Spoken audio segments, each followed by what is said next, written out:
Why can't I get Mario's theme song out of my head?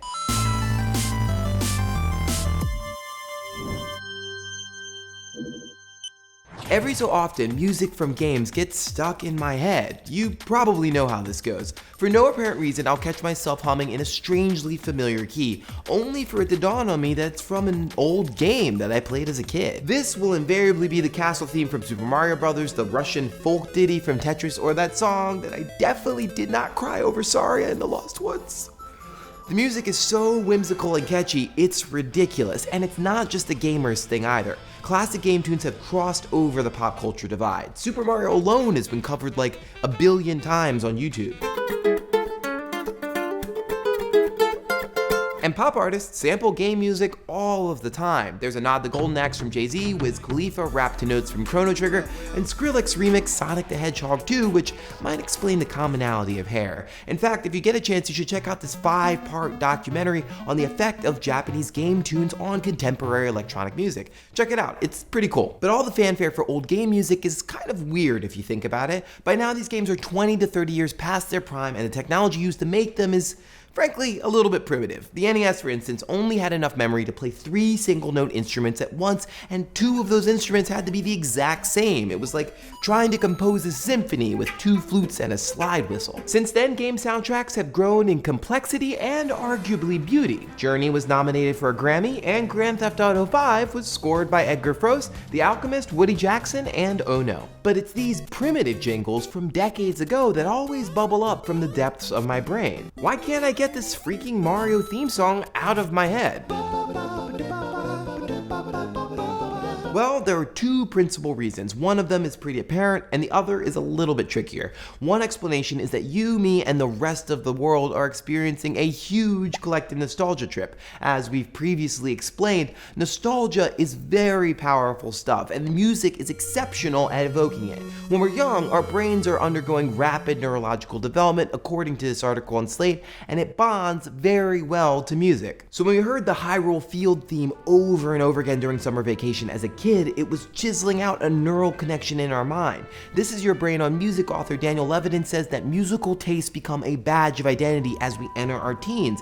It helps us define who we are, and game devs are very savvy to this, repeating and remixing heartfelt strings in never-ending sequels. So when we hear the Hyrule theme as adults, perhaps in a tweaked arrangement for a new Zelda game, it causes strong memories and the deepest of feels. A version of Prelude, for example, has appeared in almost every single Final Fantasy, and there's 15 of them. It seems we're hardwired to feel this kind of whimsy, but that can't be the only reason, can it? I mean, there are plenty of games I played as a kid whose music doesn't get me warm and fuzzy inside at all. I can't even remember what Ninja Gaiden sounds like. So why else could these 8 and 16-bit musical compositions be so memorable? Maybe it's because of how certain games were designed. Today, most game music is made by placing a recording on top of the game, like a movie soundtrack. But in older games, it wasn't like that at all. The music had to be programmed into the game itself. According to John Irwin, author of the book Super Mario Bros. 2, the NES's sound came from a unique audio programming unit inside the microprocessor that powered the system. So the composers had to write the music in code. This leads me to Koji Kondo. He's the man responsible for all the iconic music from Mario and Zelda. If you don't know him, you definitely know his work. While he was creating the soundtrack for Super Mario Bros., he realized that the game's characters moved in sync with the tempo of the NES's processor, so he matched the score to that tempo too. The result was music to our childlike fingers and tiny ears. Mario and the bad guys and the coin blocks were all bopping in chorus to the same da-da-da-da-da-da. So, how did he do it? When we spoke to music theorist Andrew Schartman, author of Koji Kondo's Super Mario Bros., he told us that many aspects of play align one-to-one with the music. Of course, the most satisfying is Mario's jump. The sound effect when Mario takes off lasts for exactly 1 beat. Then there's the of Mario's fireball. It always hits on the 8th note of the tempo every single time. Some levels of the game correspond with the music like clockwork. One area you see this is in the underwater world. The music's tempo corresponds exactly with the flapping fins of the Cheep Cheeps and also the flashing coin counter at the top of the screen. In fact, moving musically has been a hidden hallmark of the Mario franchise ever since. In Super Mario World, for example, Kondo designed a percussion track to kick in whenever you mounted Yoshi, an idea that clearly surfaced in Mario Sunshine. As the Proteus composer David Kanega has said, Mario feels like a musical instrument. Fortunately, it's not just Mario. Kondo's musical inklings live on in ambitious game music today. For instance, in how Red Dead Redemption seamlessly infuses its Western soundtrack based on situations dialed up randomly by the game, or how Dead Space has a fear engine which affects sound design and its composition, or how SoundSelf takes your voice and generates a strange musical creature. And this is important because it shows how game design benefits from rubbing elbows with other fields, be it film or space exploration or arts and crafts or music. Perhaps the reason we remember these old game memories so vividly is because the sound design and the game design are brilliantly intertwined. The music is an expression of great game design, which makes it sound that much sweeter. So what do you think? Why does old video game music get stuck in our heads and new video game music maybe not so much? Hash it out in the comments, and if you like what you saw, please subscribe. A big thanks to authors Andrew Sharpman and John Irwin for their help with this episode. Be sure to check out their books. We'll link to them in the description. I'll see you next week.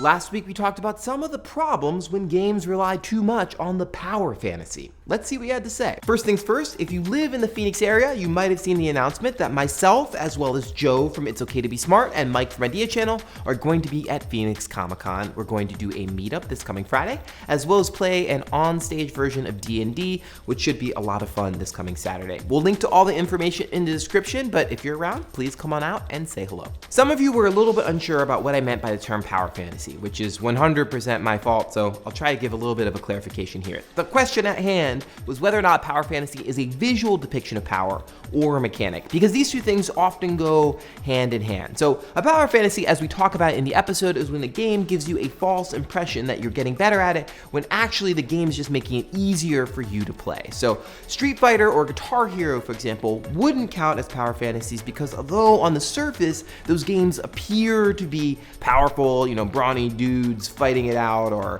kind of like 80s guitar gods, like, rocking away, those games actually require true mastery at their core in order to progress. So we did use Guitar Hero as an illustration, and I think that might have caused some of the confusion, but we didn't mean to indict the franchise. More specifically, I'm talking about a lot of problems that RPGs, for example, use in terms of giving you the ability to level up over time, and that sort of basically lowers the bar to make it easier for you to play. So I hope that makes it a little bit easier for you to understand. Velocity 11 takes issue with my critique of leveling systems, arguing that many leveling systems require strategy and planning. And that very well may be true, but to be more specific, I'm not talking about all leveling systems, saying that they're always bad all the time. For instance, leveling in Dark Souls was about roleplay and evolving your character towards the way that you wanted to play the game, although the game obviously remained very, very difficult. And Etrian Odyssey is about very carefully building a party with skills that you need to survive. But especially as RPG elements have infiltrated many other types of games, we see plenty of instances, many of which I outlined in the episode, where leveling up doesn't necessarily add anything to the gameplay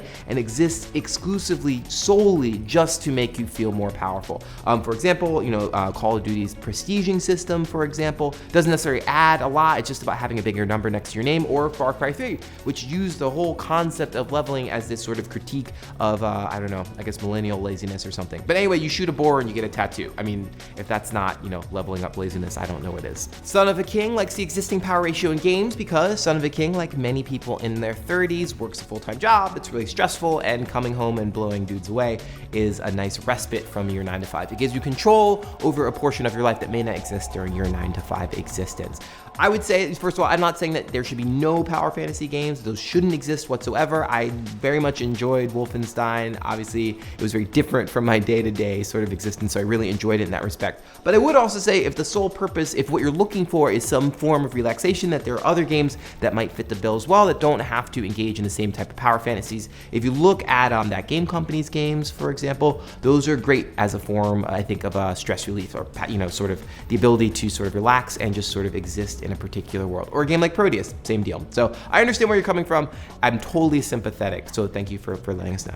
Joseph Allison brings up the excellent point, which is that narratively, power fantasies become really problematic because let's say you spent the last 2 weeks, 2 years, whatever it might be, fighting it out in the trenches of World War I. It seems highly unlikely that you would come out of that experience stronger, fitter, faster, better than you were going in, as opposed to completely demoralized, exhausted, tired, etc., etc. So you find these narrative stories that these stories and games that have to sort of explain how someone comes out of this experience being better than they were before, which doesn't necessarily make a lot of sense. And last but not least, I just want to say thank you all so much. I just got this in the mail from YouTube for crossing the 100,000 subscriber mark. I know that happened a couple weeks ago, but I just got the award right now. So I want to say thank you all so much for supporting me over a course of over 100 episodes for almost 2 years, which is crazy to think about it. It's all paying off. Thank you all so much for all your support, and please keep on watching. I will be sure to get a chain so I can hang this around my neck and wear it out to dinner. My wife will love that.